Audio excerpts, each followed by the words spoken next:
class of 73. And so at my 50th reunion last year, there was obviously a big fundraising push, and I was actually on the fundraising committee for my class.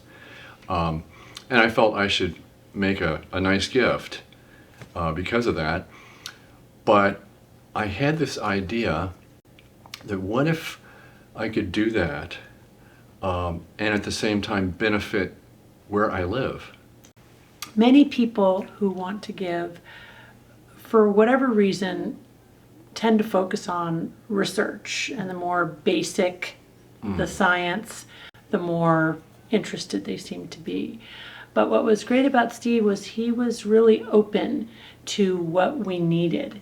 So for example, he was really excited about the workbook, which would be this educational tool.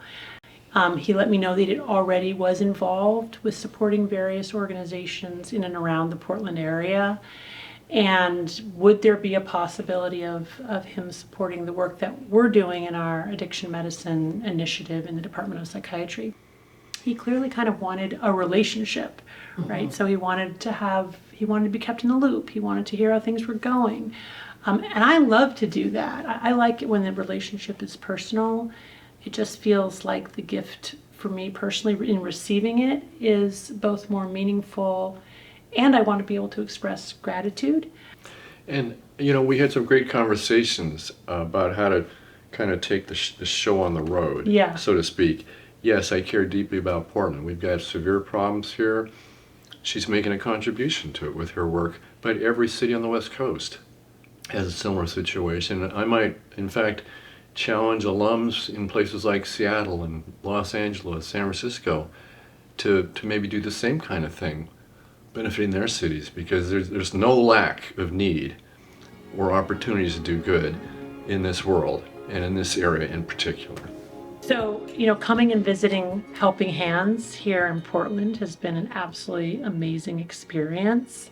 I mean, I was curious about how they had converted a jail into this really robust 360-degree supportive community, which they have done.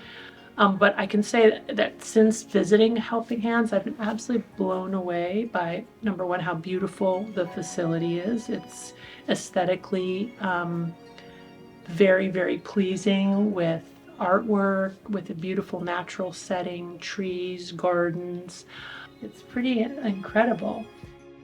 I mean, the early incarnation of the workbook was to try to get the ideas from Dopamine Nation in an interactive mode to help folks. But initially I wasn't sure at all whether I should tailor it for people with drug and alcohol use, or should it be more focused on teens, or maybe it should be focused on digital media.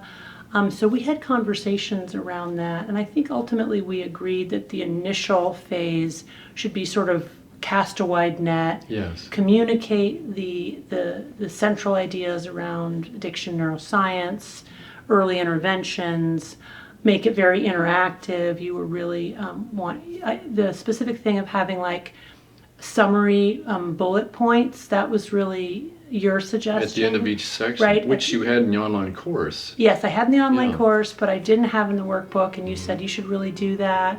I would encourage people to not just think, well, let's make a gift and get a plaque or something, but to think, how can I actually take it to the next level and make a difference by being involved, perhaps directly, in with respect to a professor who's doing important stuff, and help get it out into the world. I tear up very easily, as I am right now, just thinking about what these people do, the difference they're making, the devotion. They're giving their life's energy out of love, compassion. It's the most important thing. Yeah.